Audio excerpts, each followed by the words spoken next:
பிணக்குகள்னு சொல்லப்படக்கூடிய ஒரு கருத்து வேற்றுமை பிணக்குகளில் குடும்பத்தில் இருந்து வந்த அத்தனை பேரையும் மறுபடியும் சேர்த்து வைக்கக்கூடிய ஒரு அமைப்பாக இப்போது மிதுன ராசிக்காரர்கள் எல்லாருக்குமே இந்த ஜூன் 2ஆம் தேதி 2026 நடக்கக்கூடிய குரு பயிற்சி பெரிய அளவில் நல்லா இருக்குங்க. ஐயா, குடும்பஸ்தர்கள் எல்லாம் ஒன்று சேருவாங்கன்னு சொல்கிறீங்க, குடும்பமே இல்லாதவங்களுக்கு மிதனராசிக்கார சகோதரிகளை நான் ரொம்ப பாராட்டுவேன். நீங்கள் பொறுமையாக இருந்த ஒரு காரணத்தினால தான் குடும்பம் இன்னும் கட்டுக்குலையாமல் இருக்குதுன்றதை மிதனராசிக்கார சகோதரிகள் எல்லாருக்குமே சொல்கிறேன். உங்களுக்கு எப்போவுமே நான் அடிக்கடி ஒரு வார்த்தை சொல்லுவேன், ஒரு இந்திய பெண்ணுக்கு 2 விஷயந்தான், என் புருஷன் நல்லா இருக்கணும், என் பிள்ளைங்க நல்லா இருக்கணும். இதை தாண்டி ஒரு இந்திய பெண் வியாபார பெருமக்களுக்கு தொழில் நல்லாயிருக்கும், தொழில் முனைவர்களுக்கு ஆர்டர் கிடைக்கும். இதில் ஒன்று கடகத்தில் அவர் குரு உச்சமாக போகிறார். அப்போ அந்த கடகத்தில் உச்சமான ஏற்றுமதி இறக்குமதி, நீர் சார்ந்த தொழில், கடலை தாண்ட தொழில், ஆற்றை தாண்டுகின்ற தொழில். கடலை தாண்டதுன்னா என்ன? 2ஆம் இடத்திலிருந்து 6ஆம் இடத்தை பார்க்கும்போது கடன் நோய் தொல்லைகளை கொஞ்சம் கொடுப்பார் என்றாலும் கூட ராசி 2ஆம் இடத்துல வலுவாக இருக்கிறது. மற்ற கிரகங்கள்லாம் கொஞ்சம் நல்லா தான் இருக்குது.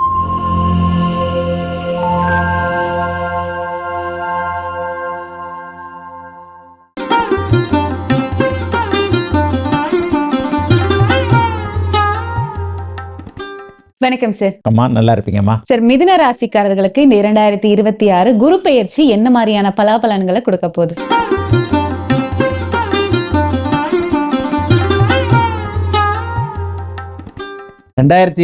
ஜூன் மாதம் 2ஆம் தேதி உச்சகுரு பயிற்சி ஜாம்னு இருக்க போது மிதுன ராசிக்காரர்களுக்கு பட்ட கஷ்டத்துக்கெல்லாம் என்னைக்காவது ஒரு நாள் விடிவு வந்துடாதா அப்படின்னு ஒரு மாதிரி நினச்சிக்கிட்டு இருப்பீங்க இல்லையா மிதுன ராசிக்காரர்கள்.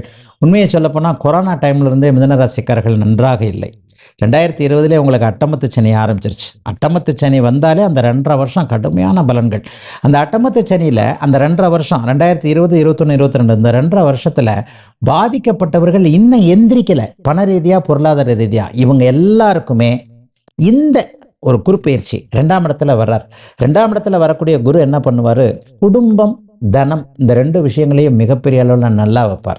அதை விட முக்கியம் புத்திர பாக்கியத்தை கொடுப்பார். ஒரு 2-3 வருஷமாக குழந்தை பாக்கியம் இல்லாதவர்களுக்கு நல்ல புத்திர பாக்கியம் கிடைக்கக்கூடிய தன்மை 2ஆம் இடத்துல இருக்கிறதன் மூலமாக இந்த ஹஸ்பண்ட் அண்ட் ஒய்ஃப் சண்டை சச்சரவு, பொண்டாட்டி கோச்சிக்கிட்டு ஊருக்கு போயிடுது. இப்போ புருஷன் கூட கோச்சிக்கிட்டு போகிறதெல்லாம் இப்போ இருக்குது. அந்த காலத்தில் என்னென்னா மனைவிகள் தான் கோச்சிக்கிட்டு போவாங்க. இன்றைக்கு சம்பாதிக்கக்கூடிய மனைவியை குவித்து கொண்டு கணவன் வெளியில் போய் இருக்கக்கூடிய அமைப்புலாம் இருக்குது. இந்த மாதிரியான பிணக்குகள்னு சொல்லப்படக்கூடிய ஒரு கருத்து வேற்றுமை பிணக்குகளில் குடும்பத்தில் இருந்து வந்த அத்தனை பேரையும் மறுபடியும் சேர்த்து வைக்கக்கூடிய ஒரு அமைப்பாக இப்போது மிதுன ராசிக்காரர்கள் எல்லாருக்குமே இந்த ஜூன் 2ஆம் தேதி 2026 நடக்கக்கூடிய குரு பயிற்சி பெரிய அளவில் நல்லா இருக்குங்க. ஐயா, குடும்பஸ்தர்கள் எல்லாம் ஒன்று சேருவாங்கன்னு சொல்கிறீங்க, குடும்பமே இல்லாதவங்களுக்கு கல்யாணம் ஆகுங்க. இதைத்தான் நாங்கள் குருபலம்னு சொல்கிறோம். 2ஆம் இடத்துல இருக்கும்போது குருபலம் வரக்கூடியது அப்படின்றத குரு அமைப்பில் சொல்கிறோம் இல்லையா. அவர் உங்களுக்கு 7ஆம் அதிபதி போய் உச்சமாகிறார். ஆக எல்லாருக்குமே காதல் வரக்கூடிய அமைப்பு. இன்னொன்று ஏற்கனவே ஒன்று சொன்னேன், அதான் உண்மையும் கூட. அட்டமத்து சனியில் இளைய பருவத்தில் 2K கிட்ஸு நிறைய பேருக்கு அந்த லவ் பிரேக்கப்பாக நம்ம சொல்லுவீங்களே, அந்த பிரேக்கப் ஆச்சு இல்லையா, அது எல்லாத்துக்கும் பதிலாக இன்னொரு லவ், பழைய லவ்வே திரும்ப வருமானம் வரவே வராது. அட்டமத்து சனியில் போனது எதுவும் திரும்ப வராது. ஆனால் அந்த அட்டமத்து சனிக்கு பதிலாக, அதாவது போன உறவுக்கு, போன காதலுக்கு பதிலாக இன்னொரு புதிய நல்ல காதல், கல்யாணத்தில் போய் முடியக்கூடிய காதல்லாம் அந்த 2ஆம் இடத்துல இருக்கக்கூடிய குருவின் தயவால் கண்டிப்பாக வருங்க. அப்போ வாழ்க்கை செட்டில் ஆகும். யார் வாழ்க்கை துணைவராக வரப்போகிறார்? ஏற்கனவே வாழ்க்கை துணைவராக வந்தவர் எப்படி இருக்கிறார்? அவர் நல்லா இருப்பாரா, நல்லா இருக்க மாட்டாரா? பிரியணும்னு நினச்சவங்கெல்லாம் மறுபடியும் சேரக்கூடிய தன்மை. ரொம்ப ரொம்ப முக்கியமாக பணம் சம்பாதிக்கிறதுக்கு இது வரைக்கும் இருந்து வந்த தடைகள் விலகக்கூடிய அமைப்பு. எதுலங்க பணம் சம்பாதிக்கிறோம்? ஜீவன அமைப்புகள்னு சொல்லப்படக்கூடிய வியாபாரம், தொழில், வேலை, விவசாயம், இந்த மாதிரியான அமைப்பு. ஒரே ஒரு சின்ன கார் வச்சுருக்கிறேன், டிரைவராக இருக்கிறேன், அந்த ஓலாவில் போடுறேன், அந்த இதில் ரேபிட்டோவில் போடுறேன், ஒரு பைக்கு வச்சுருக்கிறேன், பைக் டாக்ஸி ஓட்டுறேன், இந்த ஜொமோட்டோ அந்த மாதிரியான விஷயங்களில் கொஞ்சம் டெலிவரி பாயாக இருக்கிறேன். எளிய நிலையில் கொஞ்சம் கொஞ்சமாக சம்பாதிக்கிறேன். வீட்டுக்கு போகும்போது டெய்லி ஒரு 500 எடுத்துகிட்டு போகிறேன்னு சொல்லக்கூடிய எளிய நிலையில், கொஞ்சம் அடித்தட்டு நிலையில் இருக்கக்கூடியவர்களுக்கு கூட இந்த குரு பயிற்சி நல்லா சம்பாதிக்கிற அமைப்பு. டெய்லி வீட்டுக்கு போகும்போது ஒரு எல்லா எல்லாம் போக ஒரு 1000 ரூபாய் கையில் இருக்குது என்கின்ற மாதிரியாக 2000 ரூபாய் கையில் இருக்கின்ற மாதிரியாக ஒரு பணப்புழக்கம் அதிகமாக இருக்கக்கூடிய அமைப்புகள் கண்டிப்பாக உண்டு. மிதனராசிக்கார சகோதரிகளை நான் ரொம்ப பாராட்டுவேன். நீங்கள் பொறுமையாக இருந்த ஒரு காரணத்தினால தான் குடும்பம் இன்னும் கட்டுக்குலையாமல் இருக்குதுன்றதை மிதனராசிக்கார சகோதரிகள் எல்லாருக்குமே சொல்கிறேன். உங்களுக்கு எப்போவுமே நான் அடிக்கடி ஒரு வார்த்தை சொல்லுவேன், ஒரு இந்திய பெண்ணுக்கு 2 விஷயந்தான், என் புருஷன் நல்லா இருக்கணும், என் பிள்ளைங்க நல்லா இருக்கணும். இதை தாண்டி ஒரு இந்திய பெண், உலகத்து பெண்கள்லாம் நான் சொல்லவே மாட்டேன். அமெரிக்காலெல்லாம் முணுக்குன்னா டைவர்ஸு, கல்யாணமே வேண்டான்ற நிலைமைக்கு அமெரிக்கா போய்கிட்டு இருக்கு. ஆனால் இந்திய கலாச்சாரம் தான் இன்னும் மனிதத்தை, குறிப்பாக இந்திய சகோதரிகள் தான் இன்னும் குடும்பத்தை, மனிதத்தை கட்டி காத்து கொண்டு இருக்கிறார்கள் என்பது உண்மை. இத்தகைய சகோதரிகள் எல்லாருக்குமே கடந்த ஒரு 2-3 வருஷமாகவே புருஷன் சரியில்லை, இந்த மனுஷன் என்ன பண்ணாருன்னே தெரியல, இவ்வளோ பெரிய கடனை வாங்கி வச்சிருக்கிறாரு, அல்லது எதையா தூக்கி யார்ட்டையாவது கொடுத்துட்டாரா, கேரக்டரே சரியில்லை, வாட்ஸ்அப்லாம் லாக் பண்ணி வச்சிருக்கிறாரு, பூட்டி வச்சிருக்கிறாரு, அல்லது பிள்ளைங்க பாரு எப்போ பார்த்தாலும் ஃபோன்லேயே இருக்குது, படிக்க மாட்டேங்குது. இந்த மாதிரி ஒரு இந்திய அமைப்பில் ஒரு மிதனராசிக்கார சகோதரிகள் எல்லாருக்குமே இதுவரைக்கும் கணவரை பற்றி, குடும்பத்தை பற்றி, குழந்தைகளை பற்றி இருந்து வந்த கவலைகள் விலகக்கூடிய அமைப்பு இப்போது நிச்சயமாக இருக்குதுங்க. வியாபார பெருமக்களுக்கு தொழில் நல்லாயிருக்கும், தொழில் முனைவோர்களுக்கு ஆர்டர் கிடைக்கும். இதில் ஒன்று, கடகத்தில் அவர் குரு உச்சமாக போகிறார். அப்போ அந்த கடகத்தில் உச்சமான ஏற்றுமதி இறக்குமதி, நீர் சார்ந்த தொழில், கடலை தாண்டுற தொழில், ஆற்றை தாண்டுகின்ற தொழில். கடலை தாண்டதுன்னா என்ன, கப்பலில் உங்கள் சரக்கு அனுப்பி கடலை தாண்டுனா அது வந்து ஏற்றுமதி இறக்குமதி தொழில் தான் இல்லையா? இந்த மாதிரியாக தூர இடங்கள், ஒரு லாரி வச்சுருக்கிறேன், இங்கேருந்து டெலிவரி அங்கே கொடுக்குறேன், இந்த மாதிரியான இயக்கும் தொழிலை கொண்டவர்கள் எல்லாருக்குமே நல்ல வருமானம் வருங்க. வருமானம் வந்துட்டாலே உண்மையை சொல்லப்போனால் பணம் இருந்தாலே பாதி பிரச்சனை தீர்ந்துடும்.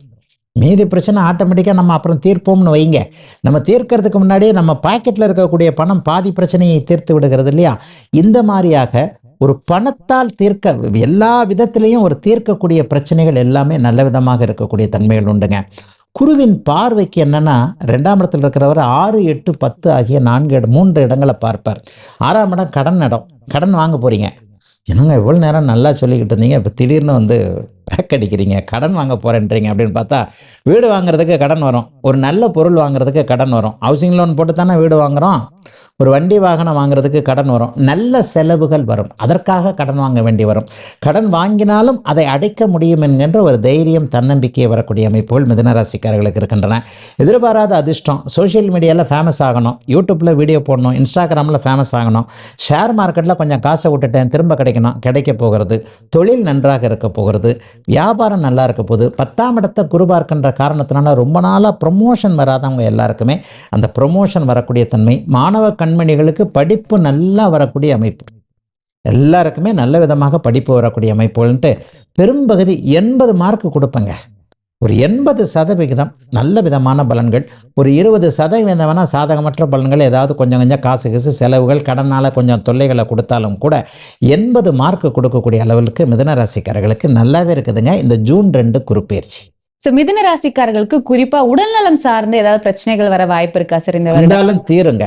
2ஆம் இடத்திலிருந்து 6ஆம் இடத்தை பார்க்கும்போது கடன் நோய் தொல்லைகளை கொஞ்சம் கொடுப்பார் என்றாலும் கூட ராசி வந்து 2ஆம் இடத்துல வலுவாக இருக்கிறது, மற்ற கிரகங்கள்லாம் கொஞ்சம் நல்லா தான் இருக்குது. அதனால் ஆரோக்கிய குறைவுகள் ஏற்பட்டாலும் யாருக்கு தான் இல்லை, இந்த உடம்பென்ன இரும்புலையாக இருக்கு. வயதானவர்களுக்கு 50 வயசு 60 வயசானவர்களுக்கு சின்ன சின்ன பிரச்சனைகள் வரலாம். ஆனால் படுத்து கிடப்பதை போல பிரச்சனைகள் உறுதியாக வராது, சுபர் 6ஆம் இடத்தை பார்க்கறதுனால. ஆகவே ஆரோக்கிய குறைவுகள் ஏற்கனவே இருக்கிறவங்களுக்கு கூட கொஞ்சம் தீரக்கூடிய அமைப்புகள் தாங்க கண்டிப்பாக உண்டு. ஓகே. ஸோ மிதுன ராசிக்காரர்களுக்கு இந்த குரு என்ன மாதிரியான நல்ல பலன்களை கொடுக்க போறாரு அப்படிங்கிறத பத்தி நிறைய விஷயம் எங்களுக்காக சொன்னீங்க. ரொம்ப நன்றி சார். வணக்கம்மா.